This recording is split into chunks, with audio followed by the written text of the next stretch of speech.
mulut si lidah ini suka, dia menikmati, dia suka, tapi dia bawa bencana bagi seluruh badan. tubuh. Begitulah kita, saudara-saudara. Kalau kita mau mendapat berkat dan atau menjadi berkat buat gereja, janganlah kita datang hanya mencari yang kita mau, hanya ingin dapat buat diri sendiri.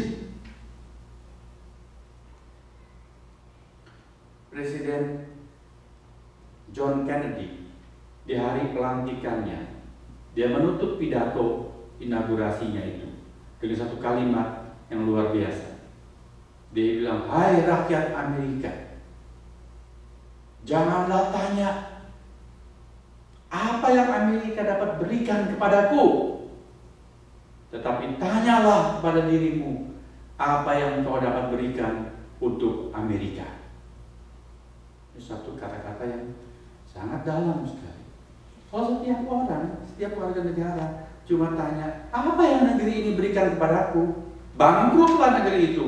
Sebab rakyatnya tidak mau berkarya apa-apa, tidak mau memberikan sumbangsi apa-apa kepada negaranya. Kalau memberi, cuma selalu tanya, aku dapat apa? Kalau belum langsung dapat, gua tidak mau berikan. Dia tahan semuanya. Pajak tidak dia berikan, dia tidak memberikan kontribusi apa-apa. Ya bangkrut negara itu. Kalau orang cuma mau keuntungan saja. Indonesia yang makmur, Indonesia mestinya itu harus lebih kaya dari Amerika sebenarnya. Harus lebih kaya dari Jepang. Karena kita itu negeri tropis, persis di Khatulistiwa, dan tanah air kita itu suburnya luar biasa.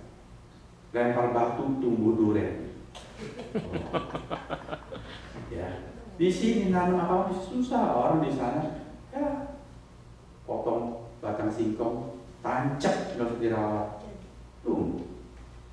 Betul-betul lempar batu, tinggal menuai makanan, subur luar biasa. Segala macam tambang yang penting ada di negeri kita. Minyak, emas, perak, berlian, sampai uranium ada di negara kita, saudara-saudara. Tapi karena mental manusianya, mulai dari para pejabat itu, kebanyakan saudara-saudara hanya pikir, apa yang aku bisa keruk, mumpung, itu aji mumpung, aku duduk berjabatan, bangkrutlah negeri kita. Dia tidak pikir untuk hari depan, mumpung aku bisa keruk, aku keruk sebanyak-banyaknya. Selama aku punya hak, bisa punya kuasa, menebang hutan buat kekayaanku, tebang habis-habis. Yang berikutnya akan ada erosi, banjir, polusi, masa bodoh. Mau mati-mati kamu semua. Yang aku yang penting makmur. Sudah lihat, bangkrut. Paulus mengatakan, kita memang semua bukan satu macam anggota tubuh, tetapi tidak boleh satu dengan yang lain menghina, tidak boleh satu dengan yang lain tidak peduli, melainkan masing-masing harus memberikan kontribusi untuk kebaikan seluruh tubuh. Tidak bisa kita katakan, wah, aku sih nggak kuat, biar dia aja deh yang kuat. Tidak seluruh anggota tubuh kita itu anggota yang kuat. Betul, saudara-saudara? Mata adalah anggota tubuh yang sangat rapuh. Masuk debu sedikit, aduh, sudah setengah mati rasanya. Tangan, kaki adalah anggota tubuh yang kuat. Tapi anggota tubuh yang kuat justru melindungi yang rapuh ini. Sebab yang rapuh ini dibutuhkan. Dia penting. Kita harus sayang penglihatan kita. Saya selalu bilang kepada anak-anak, harus jaga penglihatan kamu. Sebab kalau sampai rusak, kamu tidak bisa beli ganti. Pergi ke Costco juga gak ada. Gak ada. Harus jaga baik. Saya sampai umur sekian, mata saya untuk pandangan yang jauh masih plano, tidak perlu kacamata, masih lihat Penny sampai jelas. Tapi saya umur 40-an memang normal harus pakai untuk jarak dekat berkacamata. Karena apa? Saya pantang membaca kalau cahaya kurang bagus. Kalau saya ngantuk, saya tidak baca. Saya tidak baca sambil baring-baring. Dari dulu itu salah satu prinsip saya. Kalau mau baca, baca. Kalau mau baring, baring. Jangan sambil baring baca malas-malas lalu tertidur. Lama-lama matanya rusak. Adik saya beda 4 tahun dengan saya, masih SMP, dia sudah pakai kacamata. Mengapa? Kalau dia bikin pekerjaan rumah, dia tengkurap di lantai. Itu bukan postur yang normal untuk kita manusia. Kita diciptakan untuk tegak berdiri. Membaca pun harus posisi duduk, bukan tengkurap. Harus saya. Kita semua peduli satu dengan yang lain, saling menjaga demi kebaikan seluruh tubuh. Sebab kalau mata terganggu, seluruh tubuh juga nggak enak rasanya. Betul? Coba kalau ukuran kacamata sudah nggak tepat, saudara pusing, sakit kepala, urusannya mata.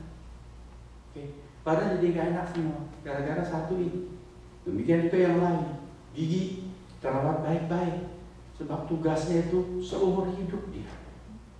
Betul? Terus setiap hari dia kerja. Jangan kita malas rawat. Satu kali dia sakit, sekujur badan sudah terganggu semuanya. Sangat sederhana sekali pengajaran Rasul Paulus. Tetapi begitulah kita anggota-anggota gereja harus menjaga. Kita tidak memaksa harus orang lain sesuai selera kita, melainkan kita memikirkan apa yang bisa aku kontribusikan. Kita melihat orang lain berbeda, tidak kita hinakan, tetapi justru kita melihat dia yang berbeda dengan aku. Justru yang ada padanya tidak ada padaku. Yang ada padaku tidak ada padanya. Itu semua bukan untuk menjadi sombong atau saling menghina, melainkan supaya saling melengkapi. Ya.